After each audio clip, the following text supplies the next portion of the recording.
quels sont les aspects qui vous ont un peu étonné ou surpris dans ce travail? Saïd d'abord, et puis ensuite je parle à... En fait, de manière globale, en ce qui me concerne, non pas que j'ai été étonné, mais j'ai été agréablement surpris par le fait que le travail reste malgré tout une valeur. Et en cela, il est important que nous reformulions un peu notre représentation de notre construit social, où en fait, justement, nous sommes un peu dans des construits de représentation négatifs, où il y a un déni. Pour l'ensemble des acteurs qui ont été interviewés, le travail est une valeur en soi. Donc ça, c'était un des éléments importants. Maintenant, dans ce qui est apparu également, en fait, pour moi, il y a deux grands résultats. Au-delà de la valeur centrale du travail, dans le construit identitaire de la personne, et donc les personnes sont conscientes que le travail fait partie de leur ADN identitaire, et qu'en ce sens, il est important, il est central. C'est pas anodin.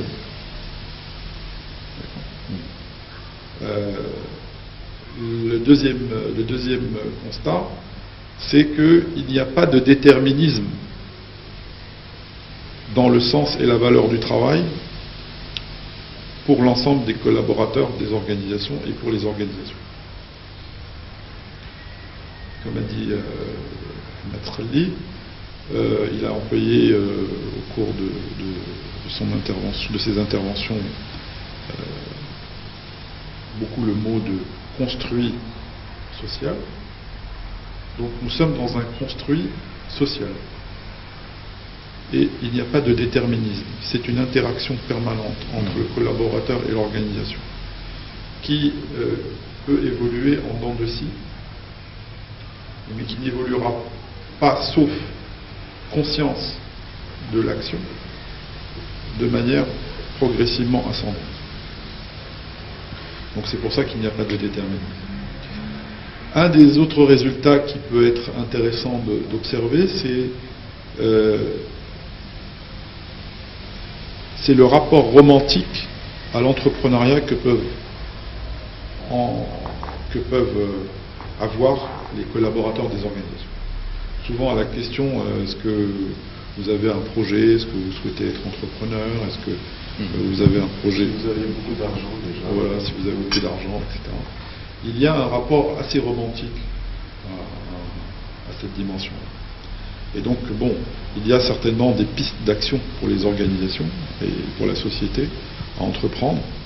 Non pas pour désamorcer la valeur romantique, parce que la valeur romantique elle fait partie du rêve, donc elle est importante, c'est un moteur, mais pour mieux l'encadrer, et la rendre beaucoup plus opérante.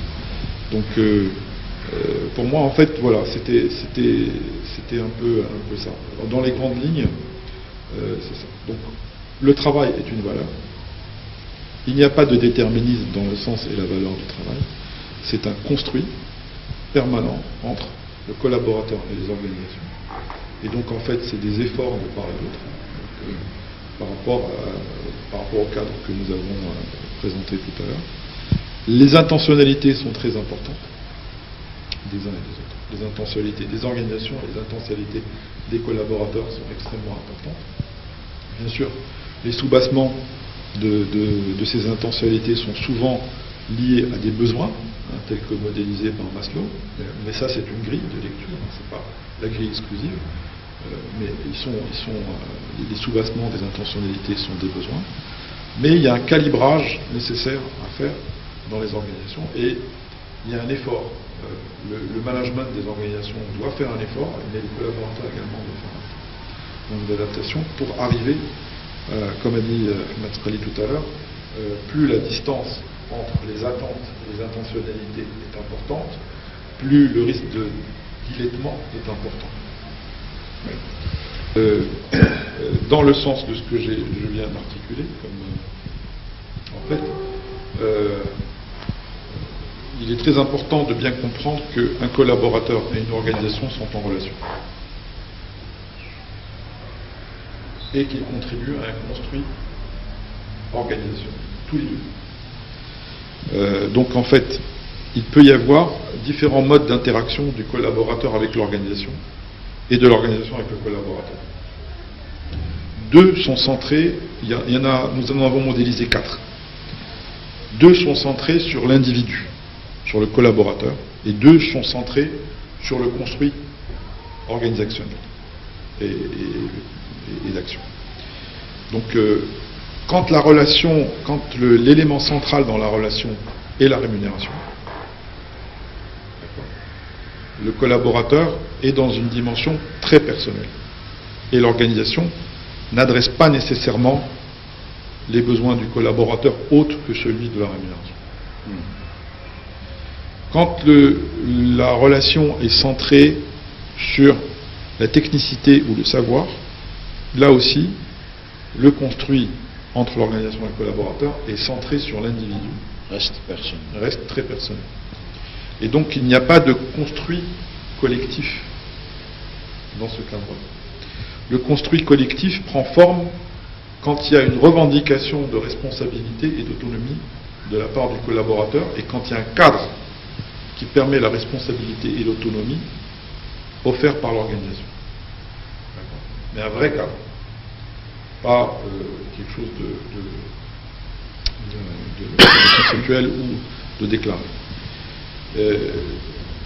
Cette dimension-là, de la responsabilité et de l'autonomie, en fait, induit un construit collectif. On rentre dans la dynamique du construit collectif et le cadre d'action est vraiment, on rentre dans une interaction entre l'organisation et le collaborateur et l'organisation. Et puis il y a un stade qui est un peu plus ultime où en fait il y a une projection commune de l'organisation et du collaborateur. C'est l'engagement ultime du collaborateur vis-à-vis de l'organisation et de l'organisation du collaborateur, où en fait il y a une construction de sens auto-alimentée et avec une rencontre des deux intentions. Avec la rencontre des forces. Voilà, exactement. Quand les deux intentionnalités se rencontrent et qu'il y a une cohérence entre le projet individuel et le projet collectif, à ce moment-là, on rentre dans la dimension du devenir ensemble, qui est une dimension ultime du construit organisationnel.